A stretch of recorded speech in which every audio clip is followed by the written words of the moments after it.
తెలియజేస్తున్నాను. చిన్న ప్రార్థన. ప్రేమగల మా కన్న తండ్రి, కూడి వచ్చిన బిడ్డలందరికీ అర్థమవ రీతిగా మీ యొక్క వాక్యాన్ని చెప్పి ధన్యతనివ్వండి. క్రీస్తు నామంలో ప్రార్థించి వేడుకుంటున్నాము తండ్రి. ఆమేన్.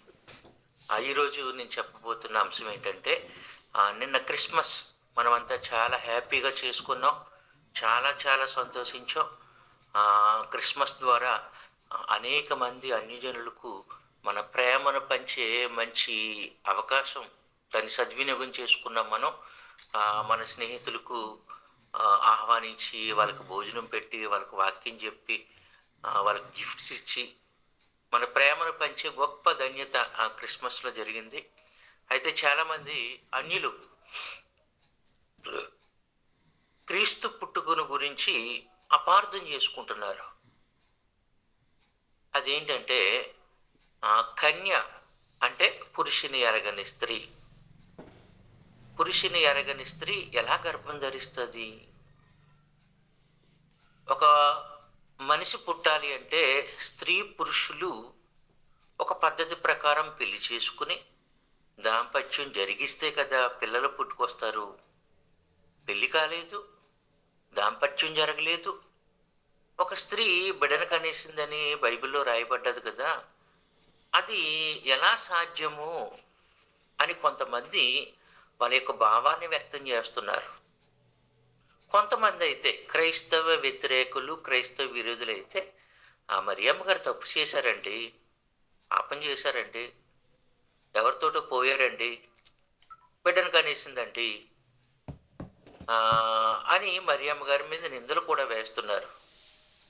మరికొందరు అయితే పరిశుద్ధాత్మ వలన జరిగింది, పరిశుద్ధాత్మ ఆమెను కమ్ముకుంది అంటే, కొంతమంది మన దైవజనులు కూడా ఏ పదం వాడేశారంటే పరిశుద్ధాత్మ ఆమెను కమ్ముకొనగా అన్న పదం వాడారండి, ఆవహించగా.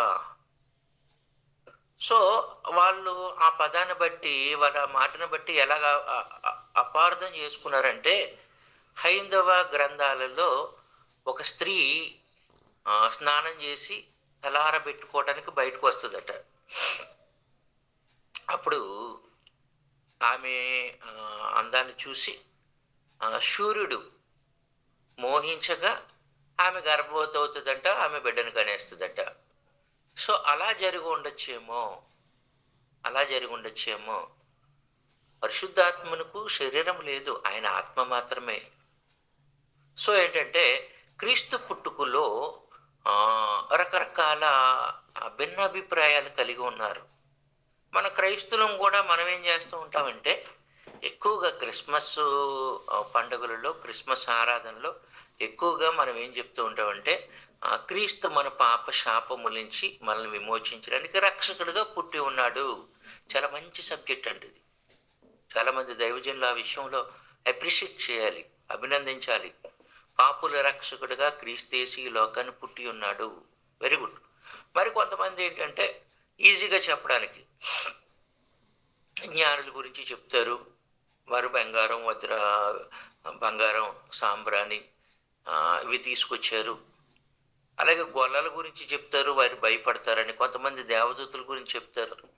అసలు ఆ క్రిస్మస్ మెసేజ్ అంటే 15 నిమిషాల కంటే ఎక్కువ ఇవ్వరు ఏమండి, ఎందుకంటే సమయం సరిపోదు కాబట్టి.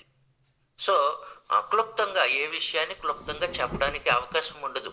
అంటే దానిని బట్టి ఏంటంటే, ఆ క్రీస్తు పుట్టుకలో ఉన్న అపార్థాలను చక్కగా వివరించి చెప్పి వాళ్ళకు అర్థమయ్యే విధంగా చెప్పడానికి సమయం కూడా ఇవ్వరండి. ఓకే, ఈరోజు మనము క్రీస్తు పుట్టుకలో పరిశుద్ధాత్ముని పాత్ర అన్న విషయాన్ని మనం నేర్చుకుందాం.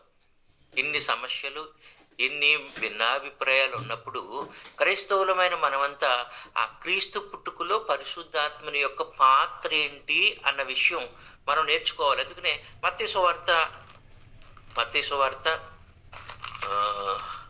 1వ అధ్యాయము 18వ వచనం.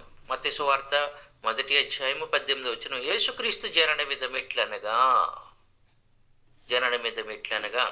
ఆయన తల్లి అయిన మరియ యేసేపునకు ప్రదానము చేయబడిన తర్వాత పెళ్లి కాలేదు, ప్రధానమైంది.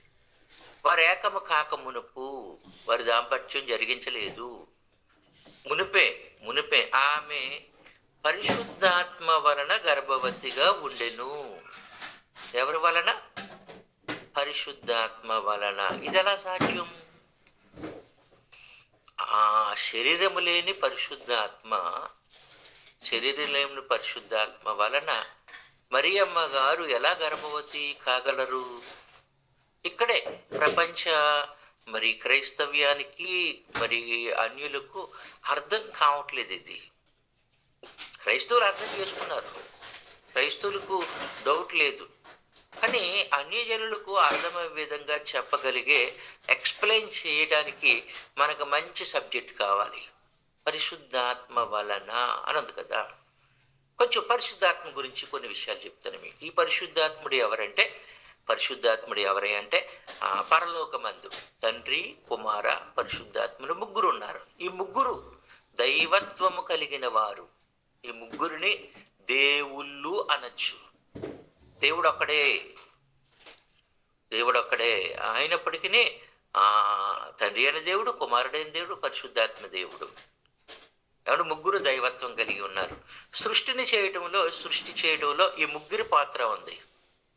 మనుషులను చేయడంలో మన పోలిక మన స్వరూపమందు నరులను చేయదము. తండ్రి, కుమార, పరిశుద్ధాత్ములు ఉన్నారు. ఏమండి?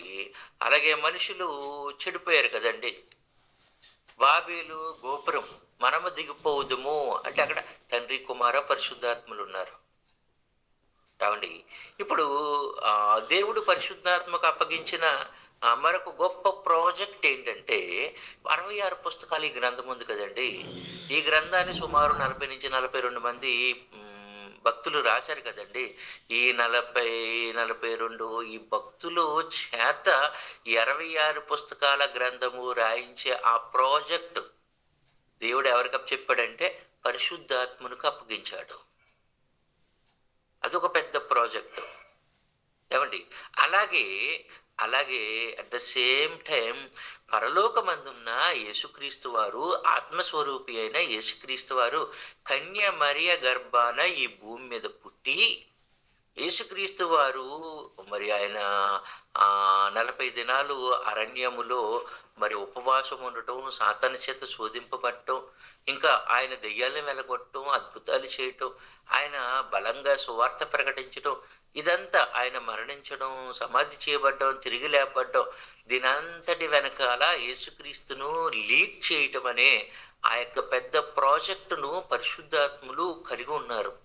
అంటే ఈ ప్రాజెక్టు వెనకాల ఈ మేనేజింగ్ డైరెక్టర్ ఎవరంటే పరిశుద్ధాత్ముడు. 66 పుస్తకాల గ్రంథం వచ్చిందంటే పరిశుద్ధాత్ముడు.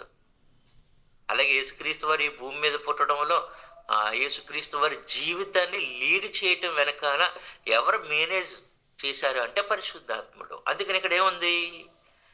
ఆమె పరిశుద్ధాత్మ వలన గర్భవతిగా ఉండెను. అంటే క్రీస్తు పుట్టుకలో పరిశుద్ధాత్ముని పాత్ర ఉన్నది, పరిశుద్ధాత్ముని నడిపింపు ఉన్నది. ఎలా ఇది అర్థం కావట్లేదు. ఈ పదం మనకు అర్థం కావట్లేదు. ఎలాగండి ఎలాగ అర్థం చేసుకోవాలండి? ఏమంటే మనకు ఒక విషయం అర్థం కానప్పుడు, ఒక వచనం మనకు అర్థం కానప్పుడు అటువంటి వచనాలే బైబిల్ గ్రంథంలో పలు చోట్ల ఉంటాయి. బాప్తిసం గురించి మనకు అర్థం కావట్లేదు. బాప్తిసం గురించి చాలా చోట్ల ఉంది కదా. ఆ వచనాలను కూడా మనం పరిగణలోకి తీసుకోవాలి. ఈ వచనాలన్నిటినీ ఒక చోట పేర్చి ఈ వచనంలో ఉన్న అర్థం ఏంటి, ఈ వచనంలో ఉన్న అర్థం ఏంటి, ఈ వచనంలో ఉన్న అర్థం ఏంటి, ఈ వచనానికి ఉన్న లింక్ ఏంటి, ఈ వచనానికి ఉన్న సంబంధం ఏంటి, దాన్ని అంతటినీ మన లీడ్ అంటారు. దాన్ని ఏమంటారంటే లీడ్ దొరకాలండి అంటారు.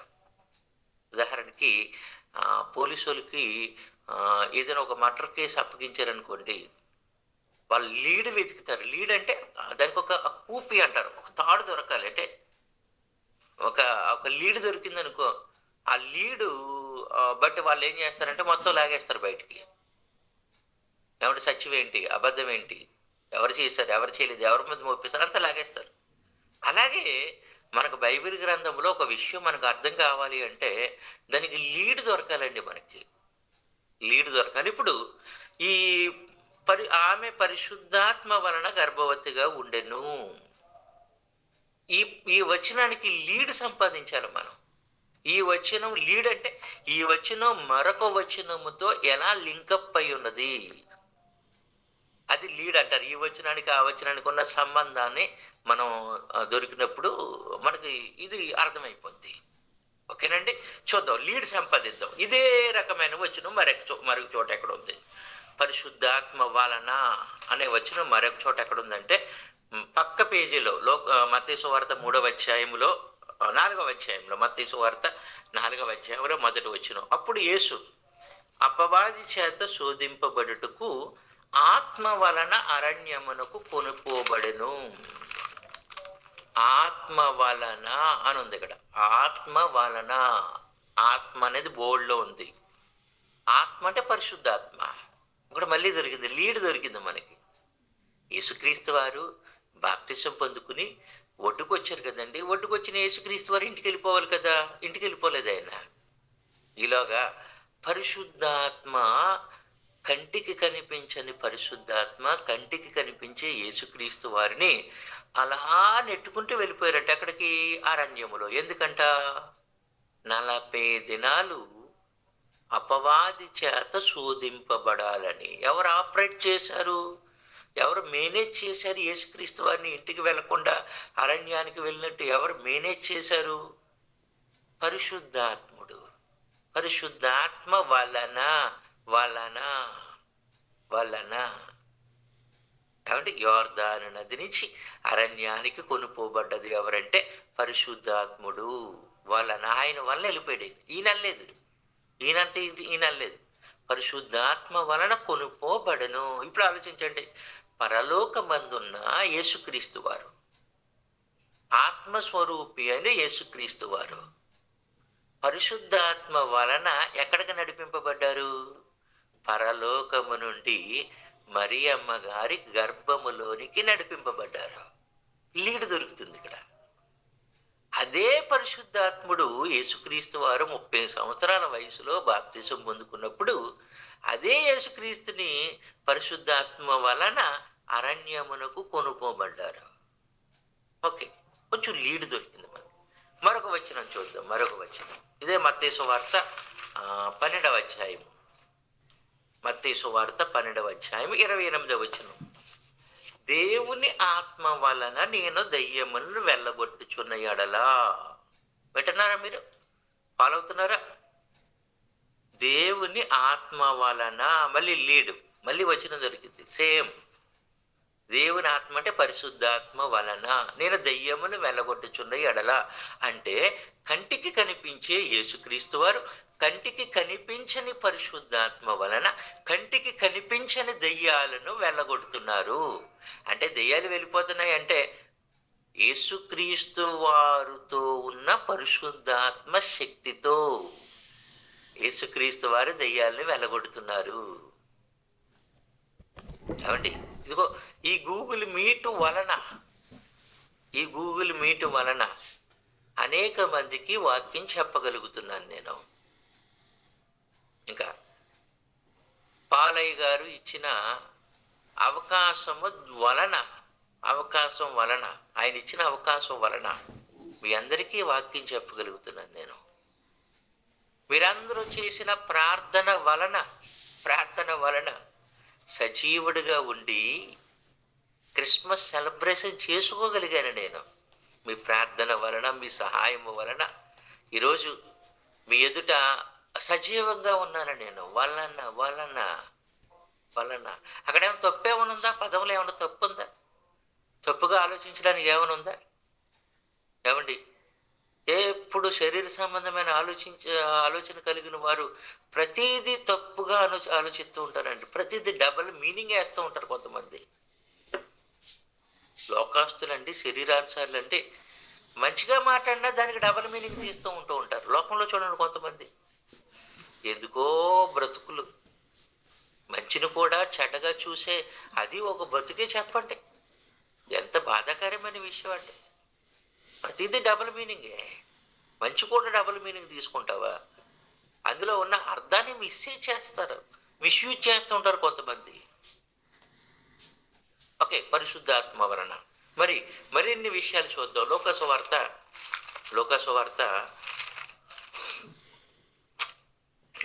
4వ అధ్యాయం మొదటి వచనం. యేసు 4వ అధ్యాయం మొదటి వచనం. లోకసువార్త 4వ అధ్యాయం మొదటి వచనం. యేసు పరిశుద్ధాత్మ పూర్ణుడై అంటే ఫుల్లీ పరిశుద్ధాత్మతో నింపబడ్డాడు. ఫుల్లీ పరిశుద్ధాత్మకు కంట్రోల్ అవుతున్నాడు. ఫుల్లీ పరిశుద్ధాత్మకు లీడ్ చేయబడుతున్నాడు. పరిశుద్ధాత్మ ద్వారా లీడ్ చేయబడుతున్నారు యేసుక్రీస్తు వారు. అలా లీడ్ చేయాలని, అలా కంట్రోల్ చేయాలని, అలా ప్రోత్సహించాలని తండ్రి అయిన దేవుడు యేసుక్రీస్తు వారి లైఫ్ని అంతటినీ ఎవరి చేతిలో పెట్టాడు? పరిశుద్ధాత్మని చేతిలో. ఇదొక గొప్ప ప్రాజెక్టు. ఏమంటే పరిశుద్ధాత్మ పూర్ణుడై యోర్దాను నుండి తిరిగి వచ్చి 40 దినములు ఆత్మచేత అరణ్యములో నడిపింపబడి, పరిశుద్ధాత్మ చేత అరణ్యములో 40 దినములు నడిపింపబడి. అంటే ఈయన వేస్తున్న ప్రతి అడుగు ఎవరు వేయిస్తున్నారు? నడిపింపబడి అంటే కేవలం అడుగులు వేయటం మాత్రమే కాదు, మాటలు, చేతలు, సమస్తము పరిశుద్ధాత్మ చేత నడిపింపబడి. కొందరు ఉంటారు, ఆయనండి వాళ్ళ ఆవిడ చేత నడిపింపబడతాడండి, అంతా వాళ్ళ ఆవిడేనండి, ఈయన స్టేజ్ మీద కనపడతాడండి, ఈయన తెర మీద కనపడతాడండి, వెనకాల ఉన్నది ఎవరో తెలుసా, ఈయన నడిపిస్తుంది ఎవరో తెలుసా, వాళ్ళ ఆవిడేనండి అంటూ ఉంటారు. ఏమండి, అలాగే ఇక్కడ యేసుక్రీస్తు వారు ఆ 40 దినములు ఆయన కార్యాలన్నీ వెనక ఉండి ఎవరు నడిపిస్తున్నారంట? పరిశుద్ధాత్ముడు. ఆత్మ చేత అరణ్యములో నడిపింపబడి. అలాగే ఉంది కదా. నేనేమి రాసుకురాలేదు ఈ మాటలన్నీ. మీ బైబిల్లో ఏమున్నాయి, నా బైబిల్లో అదే ఉన్నాయి. లీడ్ దొరికింది మనకి, చాలా లీడ్ దొరికింది. ఏంటి లీడు? యేసుక్రీస్తు వారి పుట్టుకలో, అలాగే యేసుక్రీస్తు వారి జీవితంలో, అలాగే యేసుక్రీస్తు వారు దయ్యాలను వెళ్ళగొట్టడంలో, యేసుక్రీస్తు వారు అరణ్యములో నడిపింపబడడంలో ఎవరి పాత్ర ఉంది? పరిశుద్ధాత్మని పాత్ర ఉంది. ఏమండి, మరొక మాట అందులోనే 4వ అధ్యాయం 14వ వచనం. 4వ అధ్యాయం 14వ వచనం. అప్పుడు యేసు ఆత్మ బలముతో గలిలయకు తిరిగి వెళ్ళెను. ఆత్మ బలముతో అంటే పరిశుద్ధాత్ముడు ఏమిచ్చాడు? బలాన్ని ఇచ్చాడు. ఇంకా 16వ వచనం. తర్వాత ఆయన తాను పెరిగిన నజరేతునకు వచ్చెను.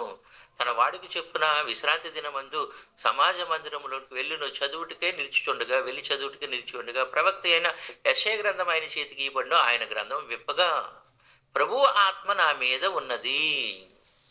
ఎవరాత్మ? ఇక్కడ ప్రభు అంటే పరమ తండ్రి అయిన దేవుడు. ఆత్మ అంటే పరిశుద్ధాత్ముడు. నా అంటే యేసుక్రీస్తు వారు. తండ్రి, కుమార, పరిశుద్ధాత్ములు నా మీద ఉన్నది. బీదలకు సువార్త ప్రకటించుటకే ఆయన నన్ను అభిషేకించెను. బీదలకు సువార్త ప్రకటించుటకే ఆయన నన్ను అభిషేకించెను. అంటే యేసుక్రీస్తు వారు సువార్త ప్రకటిస్తున్నారు అంటే ఎవరు వెనక ఉండి నడిపిస్తున్నారు?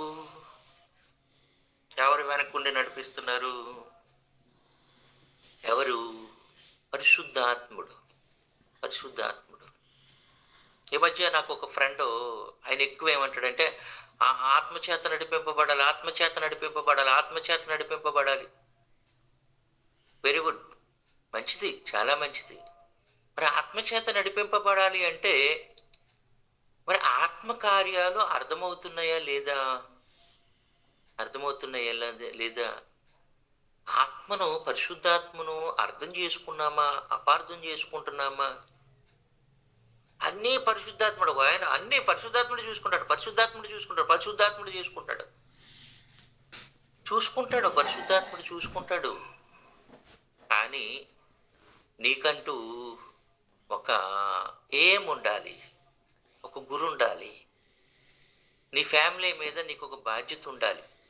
నీ సంఘం మీద నీకు ఒక బాధ్యత ఉండాలి. మనం ఏది పడితే అది మాట్లాడేసి ఆ పరిశుద్ధాత్ముడు ఆత్మ నడిపింపుతో అలా మాట్లాడేసానంటే అది ఎలా కుదురుతుంది? అది ఎలా కుదురుతుంది? నువ్వు ఫుల్లీ పరిశుద్ధాత్ముడు కంట్రోల్ అవ్వకుండా మనం ఏది పడితే అది మాట్లాడేసి పరిశుద్ధాత్ముడి మీదకు నెట్టేయచ్చు చెప్పండి. అలా కాదు, అలా కాదు. పరిశుద్ధాత్ముడు నీకు బలం ఇస్తాడు, పరిశుద్ధాత్ముడు నిన్ను నడిపిస్తాడు, పరిశుద్ధాత్ముడు నిన్ను ఆదరిస్తాడు, పరిశుద్ధాత్ముడు నిన్ను లీడ్ చేస్తాడు. పరిశుద్ధాత్ముడు నీకు గ్రహింపు శక్తిని ఇస్తాడు. నీకు గ్రహింపు శక్తి లేకపోతే పరిశుద్ధాత్ముడు కూడా ఏం చేయలేడు. నువ్వు గ్రహించాలి, ప్రతి విషయాన్ని గ్రహించాలి. ఆ గ్రహింపు శక్తిని పరిశుద్ధాత్ముడు ఇస్తాడు, అది నువ్వు రిసీవ్ చేసుకోవాలి. యేసుక్రీస్తు వారు ఫుల్లీ పరిశుద్ధాత్మని చేత లీడ్ చేయబడుతున్నారు. ఎందుకు? ఆయన శరీరధారిగా వచ్చాడు గనుక. శరీరధారిగా వచ్చాడు అంటే దేవుడు శరీరాన్ని ధరించుకున్నాడు గనుక పరిశుద్ధాత్మని యొక్క సహాయాన్ని కోరి ఉన్నాడు. ఆయన సంపూర్ణ మానవుడు గనుక, మనలా సంపూర్ణ మానవుడు గనుక. ఓకే, ఇన్ని విషయాలు మనం చదివిన తర్వాత మనకి ఇంకా అర్థం కానిది ఏంటంటే మత్తయి సువార్త మనకి ఇంకా అర్థం కానిది ఏంటంటే వారు ఏకము కాకమునుపు 18వ వచనం, మత్తయి సువార్త 1వ అధ్యాయం 18వ వచనం. వారు ఏకము కాకమునుపు ఆమె పరిశుద్ధాత్మ వల్ల గర్భవతికుండును. ఇది ఇంకా అర్థం కాలేదండి. ఎందుకు అర్థం కావట్లేదు? ఓకే, ఏమండి, ఇప్పుడు పరలోకమందున్న యేసుక్రీస్తు వారిని, ఆత్మగా ఉన్న యేసుక్రీస్తు వారిని శరీరాన్ని ధరింపజేసి ఆ శరీరధారిని యేసుక్రీస్తు వారిని ఆపరేట్ చేస్తుంది ఎవరంటే పరిశుద్ధాత్ముడు అన్న సంగతి మనం తెలుసుకున్నాం. పరలోకము నుంచి ఆయనను మరియమ్మ గారి గర్భములో ప్రవేశపెట్టినది కూడా పరిశుద్ధాత్ముడే. ఓకే, ఇది అర్థం కావాలి అంటే ఇప్పుడు మనకు పెద్ద సమస్య ఏంటంటే అదేంటండి, స్త్రీ పురుషుల కలయిక వల్లనే కదా పిల్లలు పుడతారు. స్త్రీ పురుషుల కలయిక లేకపోతే పిల్లలు ఎలా పుట్టుకొస్తారు? ఇది మనకు అర్థం కావట్లేదు. కన్య ఎలా గర్భం ధరించేస్తుందని. ఇది ఎప్పటి సంగతి? ఇది నేటికి 2025 సంవత్సరాల క్రితం సంగతి. అప్పటి మనుషులకు ఇది అర్థం కాలేదు అంటే ఓకే, అప్పటికి మనుషులకు అంత టెక్నాలజీ లేదు, అంత జ్ఞానం లేదు. కానీ ఇప్పుడు గర్భం ధరించాలి అంటే, ఒక స్త్రీ గర్భం ధరించాలంటే భర్త ఉండాలి. ఒక పద్ధతి ప్రకారం గర్భం ధరించాలి అంటే, ఒక స్త్రీ గర్భం ధరించాలంటే భర్తతోనే అది జరగాలి. ఇప్పుడు భర్త భార్యలు దాంపత్య జీవితం కొనసాగిస్తున్నారు, అయినా పిల్లలు పుట్టట్లేదు. 1 సంవత్సరం అయిపోయింది, పిల్లలు పుట్టలేదు.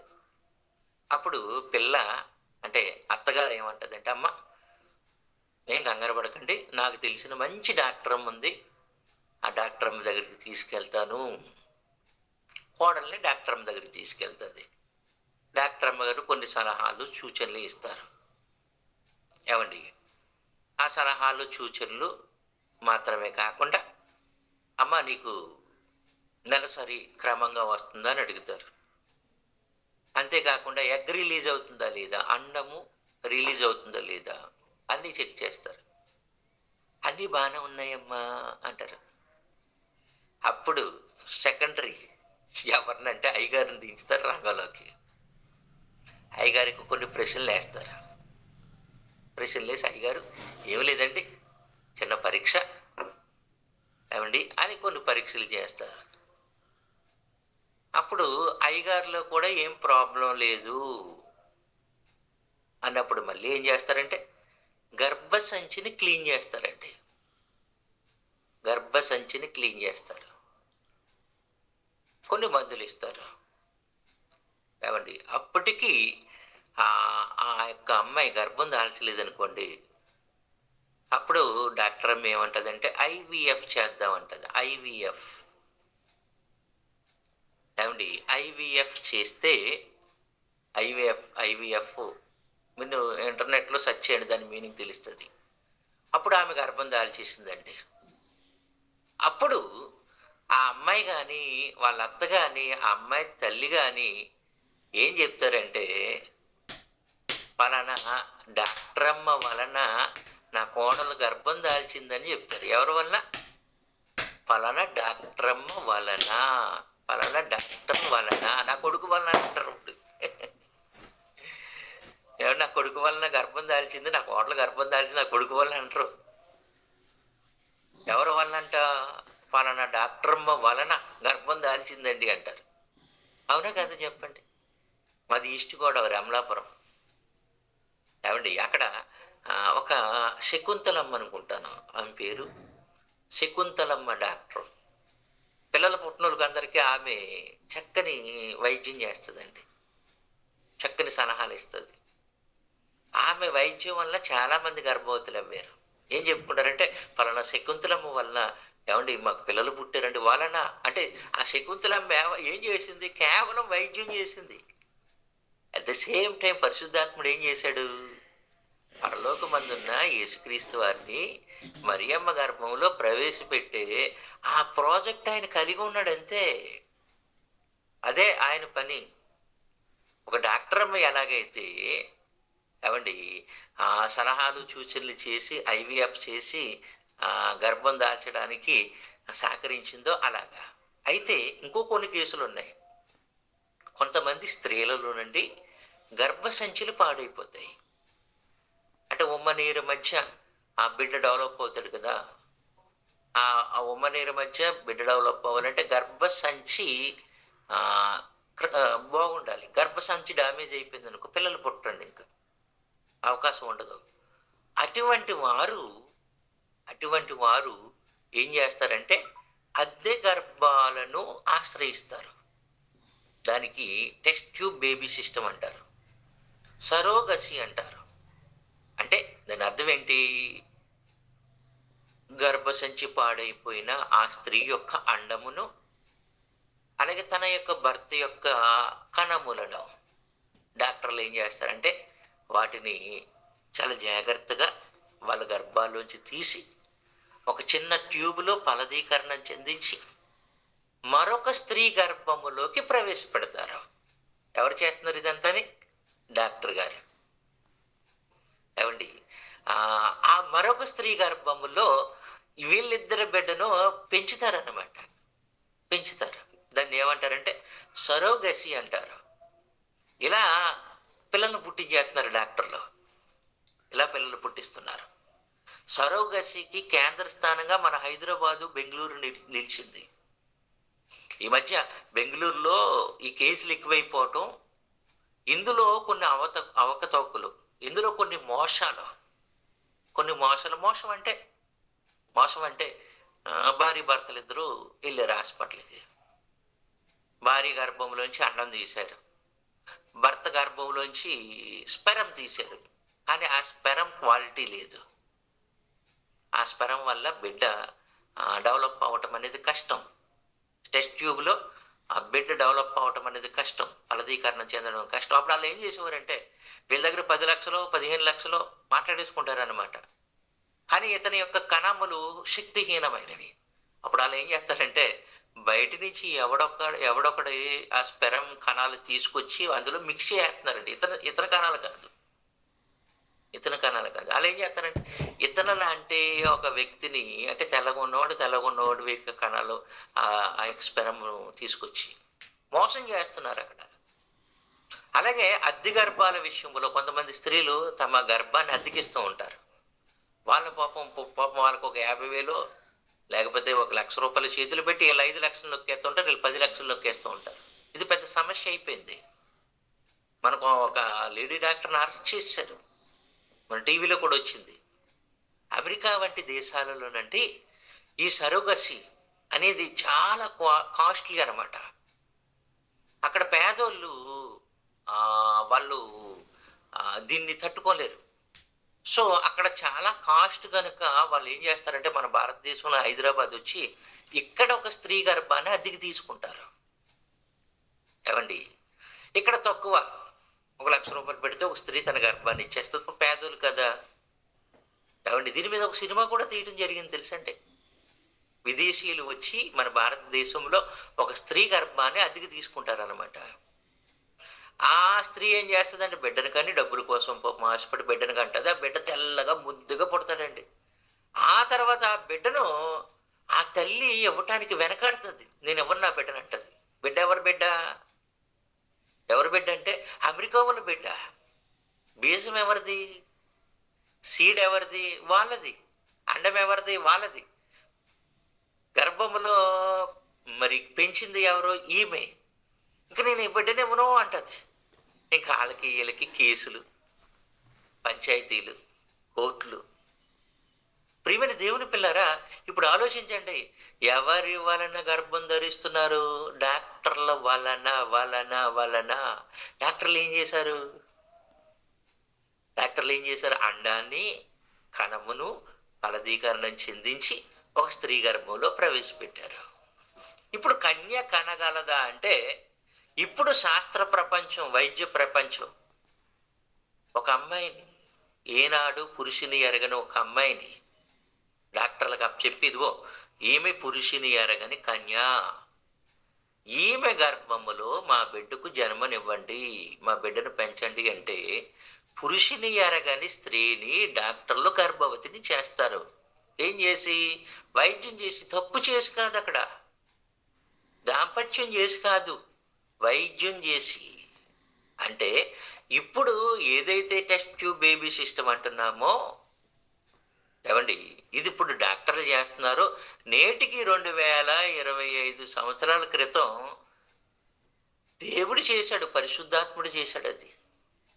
ఇప్పుడు ప్రపంచానికి సాధ్యం అవుతుంటే ఒకప్పుడు దేవుడే సాధ్యం చేసి చూపించాడు. అర్థమైందండి?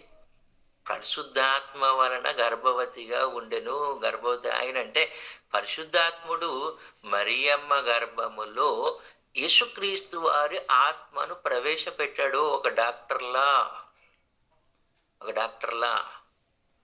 పరిశుద్ధాత్ముడు కన్య మరియ గర్భములో యేసుక్రీస్తు వారికి శరీరాన్ని ఇచ్చాడు. శరీరాన్ని. అందుకనే యేసుక్రీస్తు వారు అంట, నీవు నాకు ఒక శరీరమును అమర్చితివి. సో మరియమ్మ ఏమిచ్చింది? మరియమ్మ అద్దె గర్భం. దేవుడు మరియమ్మను అద్దె గర్భముగా తీసుకున్నాడు. అద్దె గర్భం. ఏమండి? సో ఇది మనం అర్థం చేసుకున్నాం. దీన్ని అపార్థం చేసుకుంటున్న వారికి అర్థం అవ్వే విధంగా చెప్పవలసిన ఆ బాధ్యత ఎవరి మీద ఉందంటే మన మీద ఉంది. క్రైస్తవుల మీద, మన మీదే. మనమేంటి? గొల్లలు వచ్చారు, జ్ఞానులు వచ్చారు, బెత్లెహేములో సందడి, పశువుల పాకలో సందడి, ఇవే ఎక్కువ విషయాలు మనం చెప్తున్నాం. కానీ కాలము చేంజ్ అవ్వింది, కాలం అప్డేట్ అయింది. మన బోధలు కూడా ఏమవ్వాలి అంటే అప్డేట్ అవ్వాలి. ప్రపంచం ఏ విషయాన్ని అపార్థం చేసుకుంటుందో ఆ విషయాన్ని అర్థమయ్యే విధంగా చెప్పాలి. అది ఎవరి ధన్యత అంటే, ఎవరి బాధ్యత అంటే మన బాధ్యత. ఓకే ఏమండి? ఇప్పుడు యేసుక్రీస్తు వారి పుట్టుకలో పరిశుద్ధాత్మని యొక్క పాత్ర అర్థమైంది మనకి. అందులో ఏ తప్పు లేదు. ఒక క్రమమైన పద్ధతిలో యేసుక్రీస్తు వారు పుట్టి పెరిగిన తర్వాత కూడా యేసుక్రీస్తు వారిని లీడ్ చేసింది ఎవరంటే పరిశుద్ధాత్ముడే. ఏమండి? ఇంకా లాస్ట్ ముగింపుకు వచ్చిన తర్వాత మన జీవితంలో పరిశుద్ధాత్ముని పాత్ర. రోమీలికి రాసిన పత్రిక ముగింపు రోమీలికి రాసిన పత్రిక 8వ అధ్యాయము 12వ వచనం నుంచి. 8వ అధ్యాయం 12వ వచనం. కాబట్టి సహోదరులారా, శరీరానుసారముగా ప్రవర్తించుటకు మనము శరీరములకు రుణస్థులము కాము. మీరు శరీరానుసారముగా ప్రవర్తించిన ఎడల చావవలసిన వారై ఉందరు గాని ఆత్మచేత శరీర క్రియలను చంపిన ఎడల జీవించెదరు. ఆత్మ చేత శరీర క్రియలను చంపండి. ఎవరి వలన చంపండి? పరిశుద్ధాత్మ వలన శరీర క్రియలను చంపండి, అప్పుడు మీరు జీవిస్తారు. ఎవరికి రాస్తున్నాడు ఈ మాట? రోమీలు ఎంత గొప్ప శరీరానుసారమైన జీవితం జీవించేవారంటే మనకి 2వ అధ్యాయం 1వ వచనాలు, అలాగే 1వ అధ్యాయం ఆఖరి వచనాలు చూస్తే వీళ్ళు తమ స్వభావమును విడిచి స్త్రీలు స్త్రీలతో, పురుషులు పురుషులతో అవాంఛమైనవి చేస్తూ చాలా పాపాత్ములైపోయారంట. వారి మనసులో దేవునికి చోటు ఇయ్యనొల్లకపోయారంట. శరీరానుసారమైన జీవితం, దేవుని సత్యమును అడ్డగిస్తున్నారంట వీళ్ళు. 1వ అధ్యాయం 2వ అధ్యాయంలో చూస్తాం. 1వ అధ్యాయం లాస్ట్ వచనాలు, అలాగే 2వ అధ్యాయం ప్రారంభ వచనాల్లో చూస్తాం. అందుకు దేవుడు చాలా వీళ్ళ మీద విసిగిపోయి వీళ్ళని ఎవరికి అప్పచెప్పేశాడంట? భ్రష్టాత్మకు అప్పగించేశాడంట. అయినప్పటికీ వీళ్ళలో కొందరు దేవుని నమ్ముకున్నారు కనుక ఆ నమ్మిన వారికి ఏం చెప్తున్నాడంటే, మీరు పాపాన్ని జయించాలి, శరీర క్రియలు జయించాలి అంటే మీరు పరిశుద్ధాత్మను కలిగి ఉండాలి. మనం కూడా ఎవరి చేత లీడ్ చేయబడాలి? పరిశుద్ధాత్మని చేత. అప్పుడు శరీర క్రియలను చంపుదుము. 14వ వచనం, దేవుని ఆత్మ చేత ఎందరూ నడిపింపబడుదురు. యేసుక్రీస్తు వారు ఎవరి ఆత్మ చేత నడిపింపబడ్డారు? అరణ్యములో కానీ, సువార్త ప్రకటిస్తున్నప్పుడు కానీ, ఆయన పుట్టుకలో కానీ పరిశుద్ధ ఆత్మ చేత. అలాగే మనము కూడా దేవుని ఆత్మ చేత నడిపింపబడాలి. నిన్ను లీడ్ చేయాలి ఎవరు? పరిశుద్ధాత్ముడు లీడ్ చేయాలంటే నువ్వు ఎవరు కంట్రోల్లోకి వెళ్ళాలి? పరిశుద్ధాత్మని యొక్క కంట్రోల్లోకి. ఎప్పుడు పరిశుద్ధాత్మని కంట్రోల్లోకి వెళ్తావు? ఎప్పుడైతే నువ్వు నమ్మి బాప్తిసం పొందుతావు అప్పుడు దేవుడు నిన్ను పరిశుద్ధాత్మని యొక్క కంట్రోల్లో పెట్టేస్తాడు. అప్పుడు పరిశుద్ధాత్మను నీకు వరంగా ఇస్తాడు. అప్పుడు పరిశుద్ధాత్మను నీ ఆత్మ యొద్దకు, నీ ఆత్మలోనికి పంపుతాడు. నీలోనికి వచ్చిన పరిశుద్ధాత్ముడు నిన్ను దేవునికి కుమారుడిగా తీర్చిదిద్దడానికి సహాయపడతాడు. నీకు ప్రార్థన చేయడం రాదు, నీ పక్షాన ప్రార్థన చేస్తాడు. నీకు వాక్యం అర్థం కావట్లేదు, నీకు వాక్యం అర్థమయ్యేటట్లు వివేచనిస్తాడు, గ్రహింపునిస్తాడు. అసలు నువ్వేంటో నీకు అర్థం కావట్లేదు, పరిశుద్ధాత్ముడు నీకు సహాయం చేస్తే నువ్వేంటో నీకు అర్థం అవుద్దండి. అందుకనే దేవుని ఆత్మ చేత ఎందరూ నడిపింపబడుదురో. 15వ వచనం, అనగా మరలా భయపడుటకు మీరు దాస్యపు ఆత్మను పొందలేదు కానీ దత్తపుత్ర ఆత్మను పొందితిరి. ఆత్మను కలిగిన వారమై ఆత్మను కలిగి ఉండాలి. కలిగిన వారమై మనము అబ్బా తండ్రి అని మొరపెట్టుచున్నాము. మనము దేవుని పిల్లలమని ఆత్మ తానే మన ఆత్మతో కూడా సాక్ష్యం ఇచ్చుచున్నాడు. మనలోనికి వచ్చిన పరిశుద్ధాత్ముడు మన ఆత్మకు, నీవు అనబడే ఆత్మకి ఏం చెప్తాడు? ఒరి నాయన, నువ్వు దేవుని కుమారుడు నాయన. ఎందుకు పాపానికి బానిస అవుతున్నావు? ఎందుకు సాయంకాలం ఒకటడుగు ఫుల్ బాటిల్ ఎత్తేస్తున్నావు? ఎందుకు భార్య మీద కోప్పడుతున్నావు? ఎందుకు డబ్బుకు దాసోహం అయిపోతున్నావు? పరిశుద్ధాత్ముడు నీలోకి వచ్చి నీకేం చేస్తాడంటే గ్రహింపునిస్తాడు, నీకు బోధిస్తాడు, నీకు సాక్ష్యం ఇస్తాడు. నువ్వు దేవుని కుమారుడు నాయనా, నువ్వు దేవుని కుమారులా జీవించు నాయనా అని నీలోకి వచ్చి ఏం చేస్తాడంట? మనము దేవుని పిల్లలు, మన ఆత్మ తానే మన ఆత్మతో కూడా సాక్ష్యం ఇచ్చుచున్నాడు. సో ఇవి మన జీవితంలో పరిశుద్ధాత్మని కార్యాలు, పరిశుద్ధాత్మని పాత్ర, మనపై పరిశుద్ధాత్మని పాత్ర. ఏమండి, భవిష్యత్తులో మీకు చెప్తాను. పాత నిబంధనలో పరిశుద్ధాత్మ కార్యాలు, క్రొత్త నిబంధనలో పరిశుద్ధాత్మ కార్యాలు, అలాగే అపోస్తలుల జీవితాల్లో పరిశుద్ధాత్మ కార్యాలు. ఏమండి, సుమారు ఒక 6 పాఠాలు వస్తాయండి. 6 పాఠాల్లో పరిశుద్ధాత్మ కార్యాలు చాలా విపులంగా వస్తాయి. మీరు నేర్చుకోవాలనే ఆసక్తి ఉండాలండి, అప్పుడే మనం నేర్చుకోగలం. నేర్పించాలని మాలాంటి వాళ్ళకు ఉన్న నేర్చుకోవాలని ఆసక్తి కలిగిన వారు ఉండాలి కదండి. సో యేసుక్రీస్తు వారి పుట్టుకలో పరిశుద్ధాత్మని పాత్రను మనం ఏం చేసాం? ఫైండ్ అవుట్ చేసాం. లీడ్ దొరికింది మనకి. కొన్ని మంచి ఉదాహరణలు కూడా తీసుకున్నాం.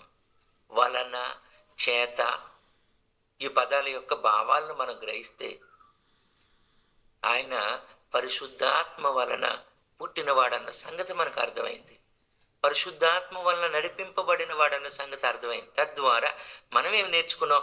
మనం కూడా ముగింపు ఏంటి? మనము కూడా పరిశుద్ధాత్మని చేత నడిపింపబడాలి. పరిశుద్ధాత్ముని సాక్ష్యాన్ని మనం పొందుకోవాలి. పరిశుద్ధాత్ముడు ఇచ్చే గ్రహింపును మనం వివేచింపగలగాలి. ఓకేనా? థ్యాంక్స్ అండి. మరి కొంచెం లేట్ అయింది, ఏమనుకోవద్దు.